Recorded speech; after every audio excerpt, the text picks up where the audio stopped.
Nabil Hamid studied and became an architect at the Architecture Association in London in 1968. Then he went to work for the GLC until 1978, where he developed his reputation for participatory planning and design. Since then he has moved to focus more on development and has consulted with major NGOs and charities worldwide. He holds teaching posts at Oxford Brookes, University College London, University of Cape Town and the National University of Technology in Trondheim, Norway. This book, The Placemakers Guide to Building Community, is his seventh, others being Small Change and Housing Without Houses. The 5 central themes of the text that reoccur throughout the book are as follows. 1. If it is going to be done, participation has to be core to the design process. 2. Change is constant and should be encouraged rather than resisted. 3. The relationship between the professional and the user is affected by the change and participation factors of the first 2. 4 is the relation between the structures we design and those we enable to emerge through this process.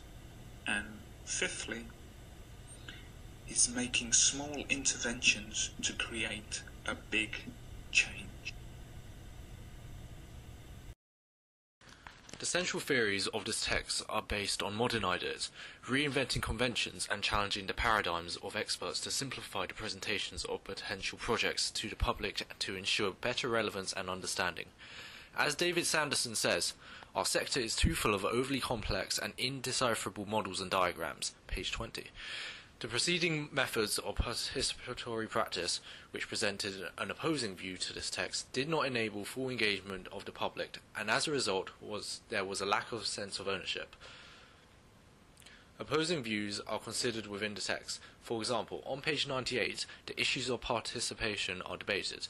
It can be professionally threatening, as it raises expectations, yet lacks efficiency, and costs more.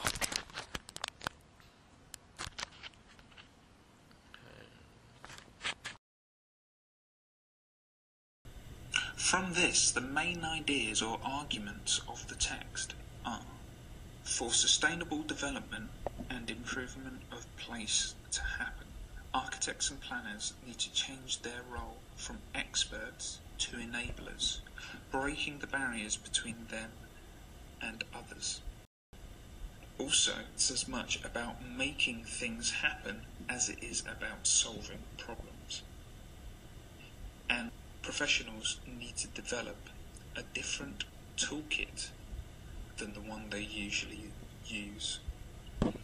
Also, Nabil Hamid advises that smaller scale units or groups of people, but more of them, is more effective. There are several strains of theory in the text. The main one is the placemaking theory put forward by people like Jane Jacobs and William H. White. Placemaking is a multifaceted approach to planning, design and management of public spaces.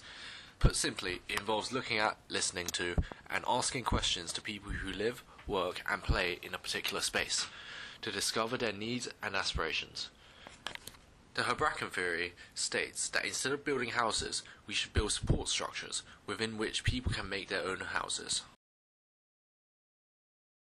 These theories are important because they challenge the way architects think about designing buildings.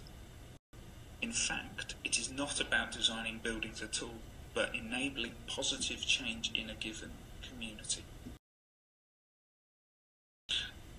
The influence of this on architecture, architectural theory and architecture as a whole is slowly being felt, with the emphasis moving on to strategic design and implementation, espoused by people like Alistair Parvin, and small-scale interventions done by young architects like assemblage, and it being more about interventions and strategic design and less about actual designing buildings. The book is structured in a narrative style with 4 sections. One of the current state and where we've got to in the past 50 years of development. The next being skills that could be applied. The next being the application of these skills and what can be learned from it. And then the final chapter, section on education. The 4 main chapters are generally structured in the same way. They start with an extract from a colleague to introduce the point of the chapter. In the main body of the chapter, he poses questions, gives examples, and then goes on to answer them. Fieldwork with participants is also incorporated, conveying the process from initial aims to realization of plans. Each chapter ends with a summative bullet point, increasing the ease of reading. The regimented structure makes the book easy to navigate, and his theory is easier to grasp. Summative content, in particular, allows the reader to begin building their own picture of the placemaking process. Narration is the prominent mode throughout this text. Field notes and accounts are interwoven with insights into placemaking theory. Backwards reasoning is his main process, considering local wisdom and ideas before analysis and policy is considered. His process is also explained through the use of diagrams to improve our understanding. All definitions of acronyms and abbreviations are easily accessible at the beginning of the book. Throughout the book, Hamdi uses a variety of primary and secondary resources as evidence. The evidence used is his own experience since 1968, plus those of his colleagues and students at the various courses he teaches.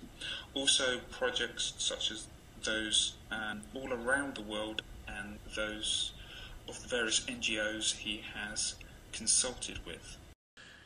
These theories are supplemented by diagrams which clearly present his creative process.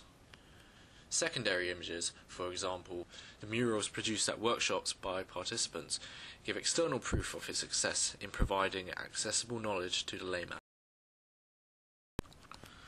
Hamdi's methodology of the placemaking theory involves transect walks, direct observation of the condition of the urban setting, and workshops. The techniques he uses involves semi-structured interviews with locals, finding their needs, problems, and aspirations. There's heavy use of quantitative data